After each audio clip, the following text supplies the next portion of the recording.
ఏది అయినా ట్రై చెయ్యి ఆచి చికెన్ మసాలా. ఆచి చికెన్ మసాలా. బాన్స్వాడ ప్రజలకు, మిత్రులకు, అక్కడ ఉన్నటువంటి ఒక హిందూ సంఘ కార్యకర్తలకు, సంఘాలకు నేను ఒకటే విజ్ఞప్తి చేస్తున్నాను. ఈరోజు నేను కామారెడ్డిలో జరిగినటువంటి ఒక ఏదైతే మన ఎమ్మెల్యే గారి మీద దాడి, అదేవిధంగా బాన్స్వాడలో జరుగుతున్నటువంటి ఒక అరాచకం, పోలీసు అరాచకం, ఆ రెండింటి సందర్భంగా నేను ఇంటి నుంచి బయలుదేరితే నన్ను అరెస్ట్ చేయడం జరిగింది.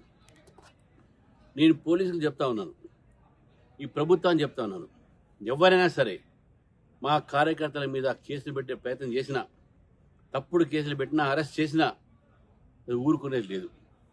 ఇప్పటికే బాన్స్వాడలో 70-80 మందిని దాదాపు ఇల్లీగల్గా అరెస్ట్ చేశారు. ఏదైనా మాట్లాడితే పోలీసు అధికారులు అక్కడ రెస్పాన్స్ ఇయ్యరు. ఇక్కడ ప్రభుత్వం మొత్తం కూడా ఎంఐఎం చేతిలో ఉంది. ఎంఐఎం అసదుద్దీన్ ఓవైసీ మాట్లాడతాడు బాన్స్వాడ గురించి. నేను వార్నింగ్ ఇస్తా ఉన్నాను ఈరోజు. ఇది మంచిది కాదు. రేపు ఇటువంటి సంఘటనలు జరిగితే మేము మళ్ళీ ఊరుకునేది ఉండదు. ఈసారి ఏదో ఒకసారి మా ఒక నిరసన జరుపుకోవడానికి బంద్ కాలిస్తే మీరు అక్కడ 144 సెక్షన్లు పెట్టి మా కార్యకర్తను అరెస్ట్ చేస్తూ ఉన్నారు, మా హిందువులను అరెస్ట్ చేస్తున్నారు.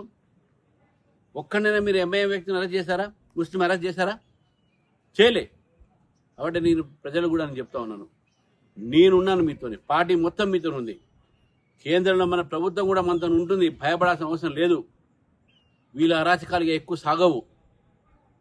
నేను దీని యొక్క విషయాలన్నీ కూడా ఎవరైతే ఐఏఎస్ కానీ, ఐపీఎస్ కానీ ఆఫీసర్లు అయితే ఉన్నారో వాళ్ళకు కూడా చెప్తా ఉన్నాను, మీరు ప్రభుత్వ తొత్తులు గారు, మీరు ప్రజల కోసం పనిచేసేటువంటి యొక్క అధికారులు, ప్రజల కోసం పనిచేయండి. ఎంఏఎం చెప్పుడు మాటలకో, లేకుంటే కాంగ్రెస్ ప్రభుత్వం చెప్పు మాటలకో మీరు విని బీజేపీని అక్కడ కార్యకర్తల్ని, హిందూ సంఘాలు ఉన్న కార్యకర్తల్ని, ఆ సంస్థలో ఉన్న కార్యకర్తలను మీరు హరాస్ చేస్తూ ఉన్నారు. It's warning to every one. మా జోలికి వస్తే, మా కార్యకర్తల జోలికి వస్తే, బాన్స్వాడ ప్రజల జోలికి వస్తే మీ ఊరుకోం. It's serious warning I'm just giving. ఈ విధంగా మీరు తెలిస్తే దానికి ప్రతిఫలం కూడా మీరే దానికి బాధ్యత వహించాల్సి వస్తుంది.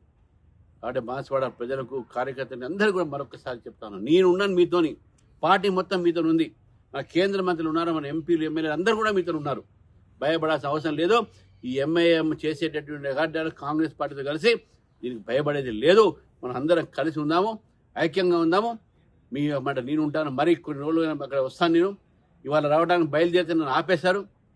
ఎన్ని రోజులు ఆపుతారు చూస్తాను నేను, ఎన్ని రోజులు ఆపుతారు. కాబట్టి ఆపే సమస్య లేదు. ఆపినా వచ్చే అది తప్పకుండా వస్తాను, మీతో ఉంటాను.